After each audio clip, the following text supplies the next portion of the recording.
Hi everyone, it's me. So today we are going to talk about how to Hi everyone, it's me. So this week we are going to talk about how to survive winter in England. Now there is a lot to talk about, so let's just oh my goodness. Now there's a lot to talk about, so let's just jump right in, and without further ado, let's go! Now for those of you who don't know me, my name is Alanna and I'm a Canadian, but I've been living here in England for over 5 years. And when I first moved to England, I actually moved in the wintertime, and I had never actually been in England during the winter, which caused a few problems. So first off, it's like, okay, what do I pack? Now, as a Canadian, I have experienced my fair share of very cold winters. So moving to England, I was like, winter in England, please hold my coat. But winter in England, in the UK as a whole, actually gets quite cold, okay? Do not underestimate it. The thing that stood out to me the most is winters in Canada, and I think North America as a whole, are very dry, stinging cold. You know, you go out and your exposed skin just burns. It's so cold, you can get frostbite quite quickly in the wintertime.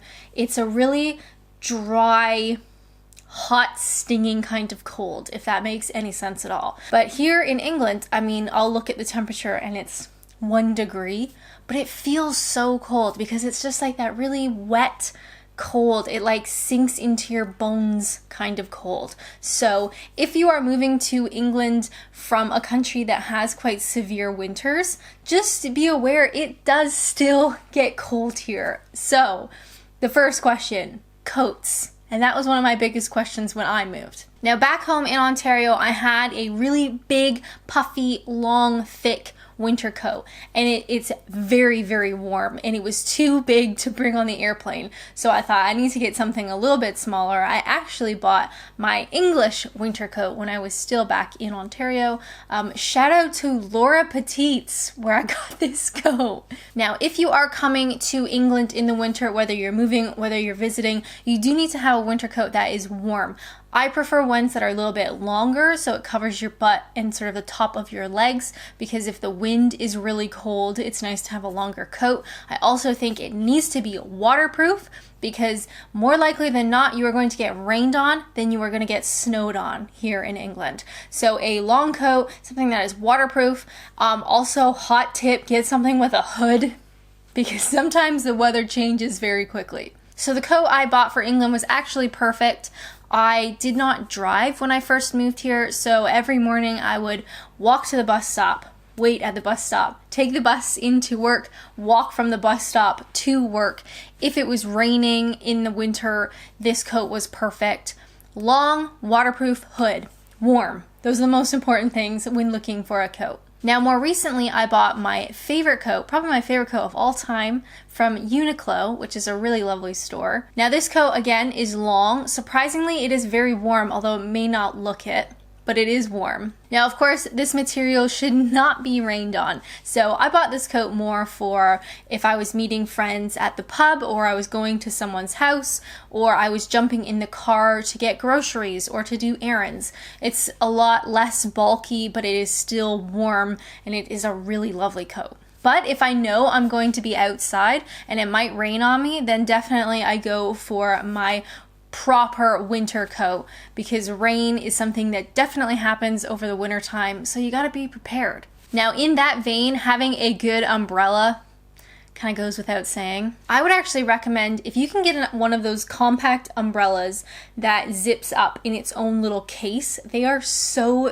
useful. So if you are out in the wintertime in England and it rains, which it does, you can obviously use your umbrella, and then say you are getting on a train or you're getting back into your car or something, you can zip up your umbrella in its own little case, throw it in your bag, and you don't have to worry about all your stuff getting ruined. So those are my top sort of clothing tips. Make sure you have a warm, waterproof winter coat, ideally with a hood, and also having a nice small compact umbrella that you can keep with you. Now, a big question about winter in England is snow. Does it happen? Now, England itself is not the largest country, but of course it depends where you live, and your likelihood of getting snow overall snow is pretty unlikely, especially compared to countries, like Canada, like America, but it does snow sometimes. Now, the great thing is that because snow is so infrequent in the UK in general, they do not have the infrastructure to deal with it, which means that when it snows, even the smallest amount, a lot of things shut down. We get a couple inches of snow and everything closes, and it's awesome. Whereas countries, like Canada, like America, we have so much snow so often that we have to deal with it, because if we were to just shut down everything, we would be shut most of the year. But here in England, I actually have a really stupid story. I was working at a college, and at this point I was still taking the bus. So I put on my big black warm winter coat and I skated along the ice to the bus stop. My bus was extremely late, but it eventually came. I took the bus into work. I got into work. There was some snow, but it wasn't too crazy. And my boss was like, "What are you doing here?" And I was like, "It's Tuesday. What are you doing?" Like, huh? And she's basically like, "Yeah, there's too much snow. The school is definitely going to shut down. There's no point in even coming in." But I was already in, so it was like, well, here I am. But then the tricky part was that the snow got too bad that all of the buses were canceled. And that is the only way I was getting to and from work. So I had to catch a ride with somebody, and it took normally the bus takes about half hour, and that's stopping, to pick people up. The drive back home was 2 hours because the roads were so bad, because they just don't have the snow plows or the salt trucks or all that kind of stuff like you see in North America. So just a hot tip that if it does snow, things really do shut down. So maybe check with your work before trying to get in, because you might end up in a situation like mine.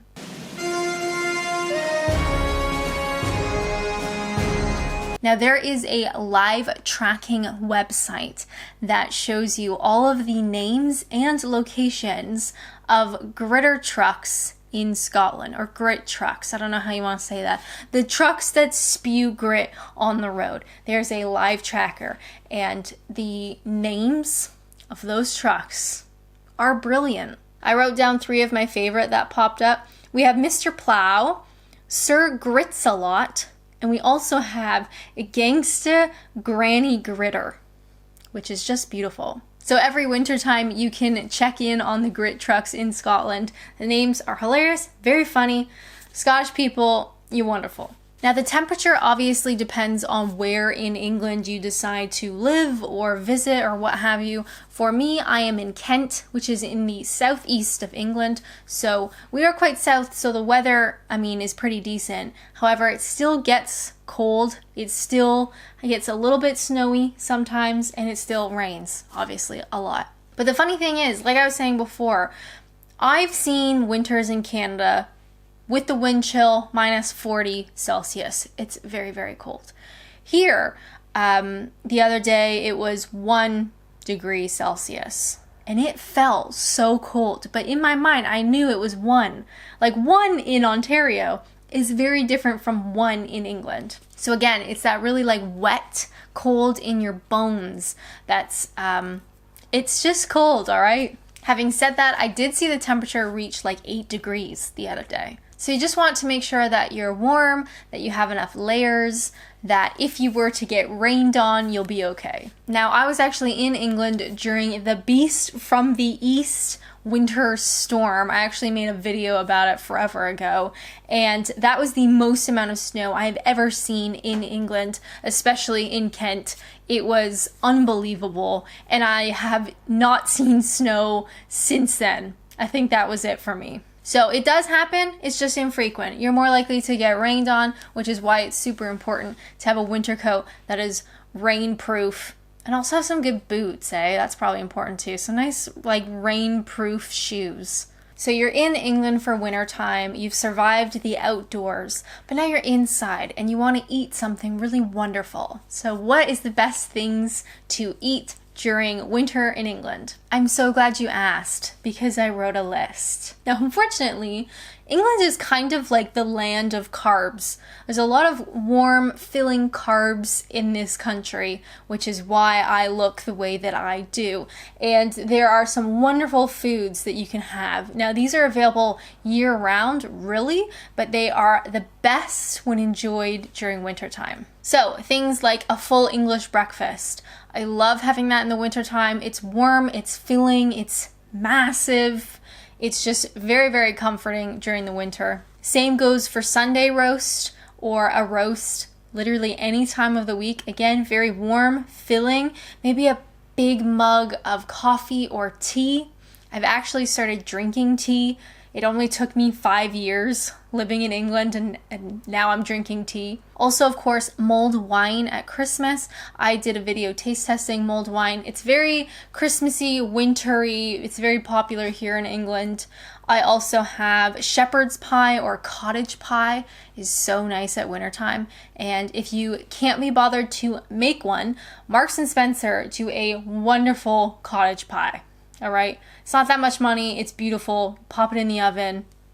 Enjoy. It's fabulous. Now, of course, pubs are wonderful in the wintertime as well, especially if they have a big fireplace. You know, you got a fire going, you have a pint. Maybe you have a Sunday roast at the pub. That would be wonderful. Of course, with current conditions, aka COVID, not really a thing right now, but I'm hoping for next winter. Next winter, definitely. Now, another thing to point out about winter in England is it is very dark. Now, I know in Canada, you know, the days are shorter in the winter time and it gets dark earlier, but during the day, it's usually very bright. It's very sunny. Sometimes you need sunglasses if you're going to go for a hike. You know, the sun is out, it's bright, it's, you know, sunny. But here in England, over the winter time, I find it is very gray. It's very overcast. It can be quite stormy, which is wonderful if you're staying inside eating a bunch of shepherd's pie and drinking a lot of mulled wine. But I have noticed that it does impact me in a vitamin D kind of way. So I actually bought a SAD light. I'll put a link in the description. This is not sponsored. It's just something that I purchased. So in the wintertime, I can put it on my desk and I get a little bit of artificial sunlight. Now, does it work? I don't know, but it makes me feel good. Whether that's a placebo effect or not, I don't really care. So I use that in the wintertime because I do find it can get really, really dark here and cloudy, overcast, and it can be a long time till you see that full sun. So it's just something to think about. Just something that I've noticed. It is what it is. You gotta make do. You gotta make do, is what I'm trying to say. Overall, I find the winters in England are a bit more manageable than winters in North America, like I'm used to. Back home, you know, you'd have to wake up early and dig your car out of like a foot of snow, which obviously is not something that happens here. Although winters here are still cold, they're just a little bit different. But if you follow some of those tips, you will survive winter in England no problem. It's cold, it's dark, but it's perfectly doable.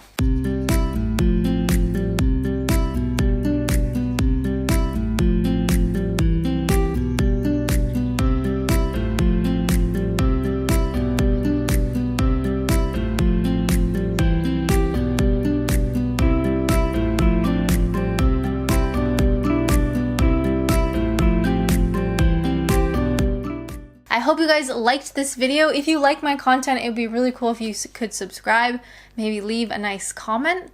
But otherwise, I hope you are surviving winter in England. As always, thank you guys so much for watching, and until next time, bye! I am gonna go have a big, giant mug of tea. That's right.